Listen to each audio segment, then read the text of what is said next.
સાયકલના હેન્ડલથી પકડી વખતે હાથમાં ધ્રુજાર અને મનમાં એક સાથે બે લાગણીઓ હોય છે.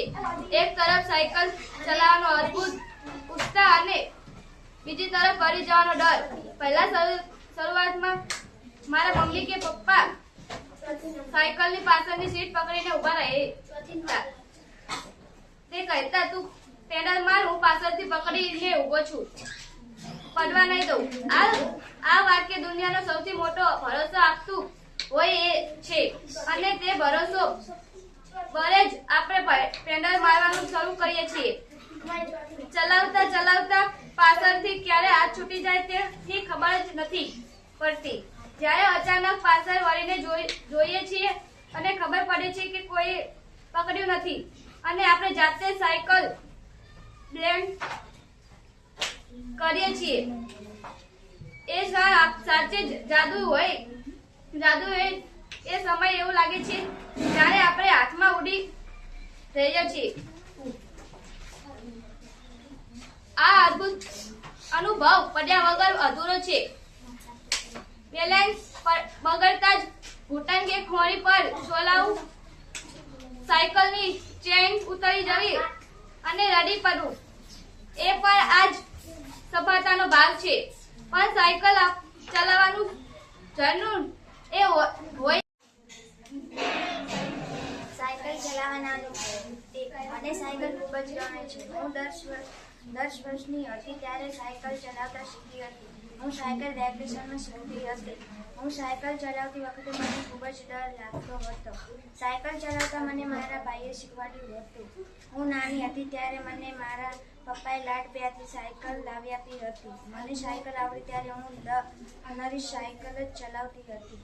મને મારા પપ્પાએ સાયકલ લાવી આપી ત્યારથી મને ખૂબ જ આનંદ થયો. મારી મમ્મી મને પૈસા આપીને દુકાને શાકભાજી લેવા મોકલી. સાયકલ ચલાવવાના મારા અનુભવો. હું નાનો હતો ત્યારે મને સાયકલ નથી આવડતી, પણ આજે હું સાયકલ વિશે મારા અનુભવ કહીશ. જ્યારે પહેલીવાર મારા પપ્પા મારી માટે સાયકલ લાવ્યા ત્યારે હું બહુ આનંદમાં આવી ગઈ હતી. ત્યારે એ સાયકલ મને ચલાવતા નહોતી આવડતી. મેં બહુ કોશિશ કરી તોય મને ન આવડી. પછી ઘણા દિવસો થઈ ગયા. એક દિવસ હું શાળાએથી ઘરે આવી પછી મને એ દિવસે કાંઈ લેસન નહોતું મળ્યું. પછી હું ઘરની બહાર નીકળી, સાયકલ પડી હતી એટલે મેં સાયકલ ચલાવવાનું વિચાર્યું. સાયકલ ચલાવી પણ તોય સાયકલ ચલાવી અને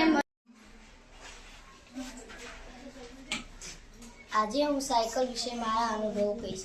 મને સાયકલ ખૂબ જ ગમે છે. હું 5 વર્ષની હતી ત્યારે સાયકલ ચલાવતા શીખી હતી. હું સાયકલ ચલાવતા વેકેશનમાં શીખી હતી. હું સાયકલ ચલાવતી વખતે મને ખૂબ જ ડર લાગતો હતો. સાયકલ ચલાવતા મને મારા પપ્પાએ શીખવાડ્યું હતું.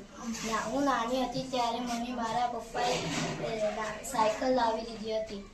મને સાયકલ આવડી ત્યારે હું સાયકલ જ ચલાવતી હતી. મારી મમ્મી મને પૈસા આપી દુકાને મોકલે તો લેવા જતી ત્યારે હું સાયકલ લઈને જ જતી હતી.